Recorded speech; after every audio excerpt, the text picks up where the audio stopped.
Welcome, ladies and gents. My name is Curci. I'm going to be doing something just a little bit different. Instead of doing my usual kind of videos, I kind of want to just sit here because everybody realizes that I like to talk about games. So I found a friend from high school, a friend I have not seen in a long time. We're going to just sit here and we're going to talk about games. So please welcome Marcus Stevens, everybody. Marcus, how you doing? Hey, how everybody doing out there? All right, so explain to me what it is that you do, because where can people find you? All right, so I run a little blog, batmanstevens.blogspot.com. Originally, it started out just me just ranting about, video games, pro wrestling, and it's still 6 years later just about me ranting. I talk at all kind of topics, anything about wrestling, anything with video games. Right now, I'm kind of doing like my top 10 PlayStation games. I Okay. did PlayStation 1. I'm going to start doing PS2 and PS3 in the coming weeks. So, Okay. just that's what I'm doing. I also do interviews from time to time with high school friends, and those have been pretty popular. So those are going to be coming back in the Okay. coming months. But other than that, yeah, that's the blog. That's what I've been doing, and it's getting a lot more viewers, Good. and I'm liking where it's going. Yeah. I mean, like you said before, I mean, you do a lot of stuff with games, which obviously got my attention. And I saw that you were like posting a bunch of stuff, and I'm like, all right, you got my attention. I started reading up on your blogs, and now it's just like constantly, every time you post a new blog, I'm like, all right, I got to see what he's talking about. Because, Appreciate that, man. all right, so let's get into this. Like, what is your favorite game of all time? Like going back, what is the one game? I actually recently just did a post on this. If I had to pick just one video game that I can describe as my favorite, it would be Castlevania Symphony of the Night. Oh, It, so good. PlayStation 1 original. It was supposed to be released on the Saturn in America, but the Saturn never really Right. hit it off here. Mm-hmm. It's just I love Castlevania as a kid. It was one of my first games I played on Sega Genesis, and it's just the perfect game for me. I love the exploration, the art style, just the amazing music in the game, and it's a game I can play like yearly. And even though I know everything about it, it gets different each time. As a kid playing it, I there's two castles in the game, and I didn't know it as a kid. So as Mm-hmm. I grew up, I found a whole new castle and a whole new way to experience it. And I just love how you get different abilities. It opens up things. It has that the Metroid style kind of gameplay, Okay. Yeah. and it's just an amazing experience. And I go back to it every year just to replay it, just to try to beat it in one sitting. Oh yeah. Yeah, I mean, you definitely have those kind of games that from your childhood really just stay with you, even when a much more mature gamer, like I'm assuming the both of us are. You look at games like Ocarina of Time and you're just discovering things that you didn't realize, or even Super Mario World was a big game that had a whole lot of secrets within it. And just going back and seeing people play and you realize, oh my God, I didn't even realize that there were two different things or two different endings and you do things a certain way. It's just Symphony of the Night is actually a perfect example for the exact reason that you listed of like you didn't even realize that there were actually two castles in the game. Right. Um, And the same way, there's like a secret weapon and it's like a 2% drop. okay. And I didn't get it when I was 8, but when I was 18, you find it out and it breaks the game, and you're like, wow, I never knew about this. 10 years later, the game's been out, so I think that's pretty amazing. Yeah. All right. So let's take that jump. We have games from when we were younger, from when we were kids. Now let's look at the games the way that they are now. So what is your mindset of the current generation with the Xbox One and the PlayStation 4 and the last couple of years of gaming? Um, I definitely think Xbox One and PlayStation 4 are off to a very, very slow start. Um, 2013 was probably the best year in gaming, like for a long time. Okay. 2013 had Grand Theft Auto 5, Bioshock Infinite, the Tomb Raider reboot, and The Last of Us, Right. which were all, in their own year, the game of the year, but all together, it's just so amazing. And I'm still waiting for, obviously it's still early. Xbox One and PS4 have been out for almost 2 years come November. Pretty much. Yeah. So there hasn't been a year like that yet. We just got The Witcher 3, which is obviously critical acclaim all around. Oh yeah. Oh my God. It's called. I'm talking to Brandon and Roland about it. They are instantly in love with it. But there hasn't been that year yet for this gaming generation, which is fine because it's still early. I'm waiting for the big killer app titles, and hopefully we'll probably talk about later. Hopefully they start announcing some of those at E3. Oh yeah, I mean, I have Witcher 3. It's on my desk, and I've played a couple hours of it. I haven't really gotten my teeth into it just yet.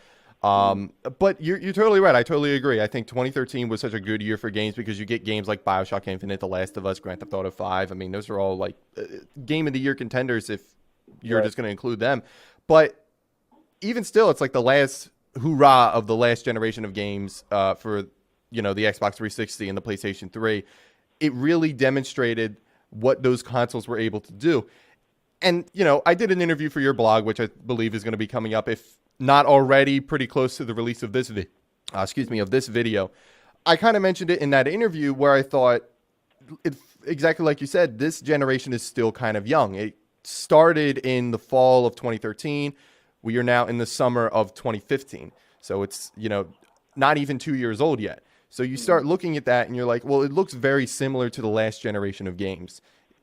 In terms of graphics, in terms of what things are doing, we haven't gotten that one game that we see is going to define next gen. I mean, we had games that were like Watch Dogs. We all thought that was going to be the next gen game. And then we got it and it just kind of underperformed to a slight degree. And then and the one game for me, I don't know if you played it. It was Middle-earth: Shadow of Mordor. I think really pushed the bounds in doing something that I think a lot of people hadn't seen before with its whole Nemesis system. The way the AI enemies remembered you, the way you forge history with AI enemies. That to me just blew my mind. That was one of the surprise games of the year last year for me. I was not expecting much from it. I got it on Amazon for $25, which was absolute steal after playing through 20 hours of it. But that's what I want from gaming. All right, so let's focus in on a little bit more of the console war here. Which do you prefer? Is it the PlayStation 4 or is it the Xbox One? I'm pretty new to both consoles. I got Xbox One back in October. PS4 I just got back in March. So PS4 is more fresh in my mind. Right. I'm not really on either side, but right now if I had to pick a side, if we're going to pick a side for the video's sake, I would go with PlayStation just for I've had more fun with the launch of it. Like when I first got my Xbox, there wasn't that many games I was looking forward to playing. I had I think I got Dead Rising 3 because that's like the reason I wanted an Xbox. Right. I'm a huge Dead Rising fan. And I played Rise, underwhelmed by Rise, because, Rise was just basically there to show what the technology on the system can do. Okay. And Rise looked amazing, don't get me wrong, but it was just a generic hack-and-slash game. Yeah, you're absolutely right.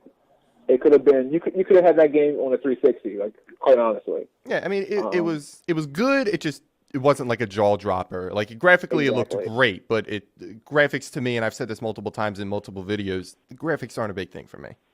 No, they're not. And that's the thing about PS4. PS4, I got my PS4. I got it with Killzone and Infamous, and I've only played those games once since I got them. So they weren't the reasons to stick around for the system. The reason that I stuck around for PS4 was the amount of downloadable games, like from the PSN network. There's so many great like indie titles like Titan Souls, which Roland and I played through. There's Velocity 2X. There's Mercenary Kings. There's so many games that are just like different. They're not like the norm. They're not the AAA titles. You have Titan Souls, which it's a 2D game. It borrows from Shadow of the Colossus and Dark Souls. It mixes it into one like a unique game. You have Mercenary Kings, which is like Contra and Metal Slug mixed together. Velocity 2X is like Sonic, kind of, with like ship battles. And those games like kept me coming to the system. And then of course Bloodborne, which right now is my game of the year. Like I was so addicted, 44 hours of my life gone, in an instant. So if I had to pick one, I think PS4 right now is just sticking more with me. But unfortunately, that's kind of it. Like PS4, I basically played all the games I want to play, and there's nothing really in the future. Everything that I want to play is now coming out spring, like Uncharted 4 and the Ratchet and Clank reboot.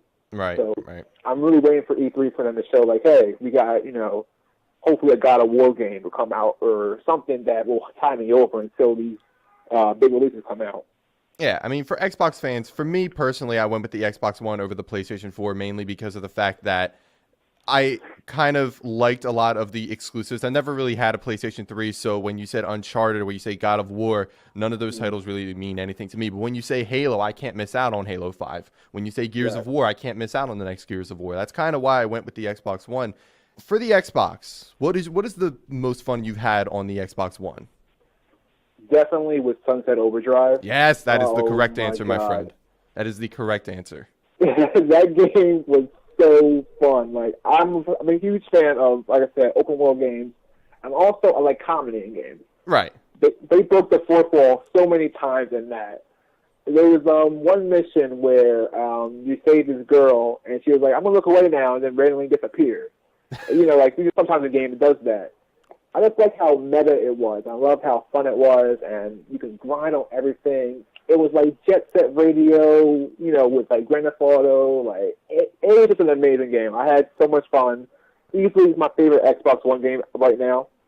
I would love for them to do like a sequel, anything, and they kind of teased it in the ending. Spoiler alert, I'm sorry. Yeah, yeah, yeah. But I just want to see more with that universe. Insomniac did such a great job with that game.